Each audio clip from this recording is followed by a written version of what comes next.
സങ്കീർത്തനങ്ങൾ 1-ാം അധ്യായം 1 മുതൽ 6 വരെയുള്ള വാക്യങ്ങൾ. ദുഷ്ടരുടെ ഉപദേശം സ്വീകരിക്കുകയോ പാപികളുടെ വഴിയിൽ വ്യാപരിക്കുകയോ പരിഹാസകരുടെ പീഠങ്ങളിലിരിക്കുകയോ ചെയ്യാത്തവൻ ഭാഗ്യവാൻ. അവൻ്റെ ആനന്ദം കർത്താവിൻ്റെ നിയമത്തിലാണ്. രാവും പകലും അവൻ അതിനെക്കുറിച്ച് ധ്യാനിക്കുന്നു. നീർച്ചാലിനരികെ നട്ടതും യഥാകാലം ഫലം തരുന്നതും ഇല കൊഴിയാത്തതുമായ വൃക്ഷം പോലെയാണവൻ. അവൻ്റെ പ്രവർത്തികൾ സഫലമാകുന്നു. ദുഷ്ടർ ഇങ്ങനെയല്ല, കാറ്റ് പറത്തുന്ന പതിര് പോലെയാണവൻ. ദുഷ്ടർക്ക് ന്യായവിധിയെ നേരിടാൻ കഴിയുകയില്ല. പാപികൾക്ക് നീതിമാന്മാരുടെ ഇടയിൽ ഉറച്ചു നിൽക്കാനും കഴിയുകയില്ല. കർത്താവ് നീതിമാന്മാരുടെ മാർഗം അറിയുന്നു. ദുഷ്ടരുടെ മാർഗം നാശത്തിൽ അവസാനിക്കും. സങ്കീർത്തനങ്ങൾ 2-ാം അധ്യായം 1 മുതൽ 12 വരെയുള്ള വാക്യങ്ങൾ. ജനതകൾ ഇളകി മറിയുന്നത് എന്തിന്? ജനങ്ങൾ എന്തിന് വ്യർത്ഥമായി ഗൂഢാലോചന നടത്തുന്നു? കർത്താവിനും അവിടുത്തെ അഭിഷിക്തനുമെതിരെ ഭൂമിയിലെ രാജാക്കന്മാർ അണിനിരക്കുന്നു. ഭരണാധിപന്മാർ കൂടി ആലോചിക്കുന്നു. അവർ വച്ച വിലങ്ങുകൾ തകർക്കാം, അവരുടെ ചങ്ങല പൊട്ടിച്ച് മോചനം നേടാം. സ്വർഗത്തിലിരിക്കുന്നവൻ അത് കേട്ട് ചിരിക്കുന്നു. കർത്താവ് അവരെ പരിഹസിക്കുന്നു. അവിടുന്ന് അവരോട് കോപത്തോടെ സംസാരിക്കും.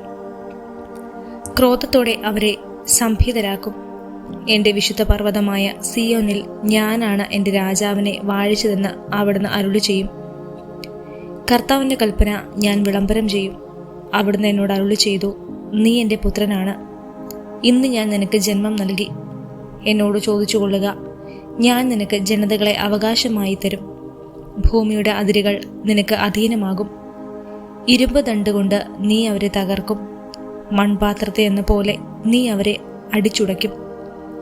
രാജാക്കന്മാരെ വിവേകമുള്ളവരായിരിക്കുവിൻ.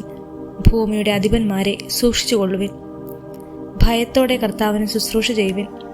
വിറയലോടെ അവിടുത്തെ പാദം ചുംബിക്കുവിൻ. അല്ലെങ്കിൽ അവിടുന്ന് കോപിക്കുകയും നിങ്ങൾ വഴിയിൽ വെച്ച് നശിക്കുകയും ചെയ്യും. അവിടുത്തെ കോപം ക്ഷണത്തിൽ ജ്വലിക്കുന്നു.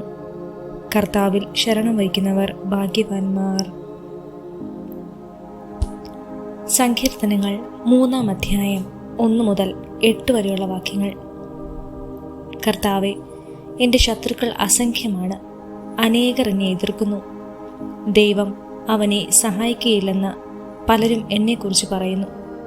കർത്താവെ, അങ്ങാണ് എൻ്റെ രക്ഷാകവചവും എൻ്റെ മഹത്വവും. എന്നെ ശിരസ് ഉയർത്തി നിർത്തുന്നതും അവിടുന്ന് തന്നെ.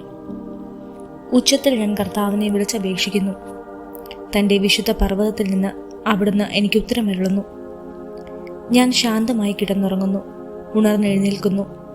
എന്തെന്നാൽ ഞാൻ കർത്താവിൻ്റെ കരങ്ങളിലാണ്.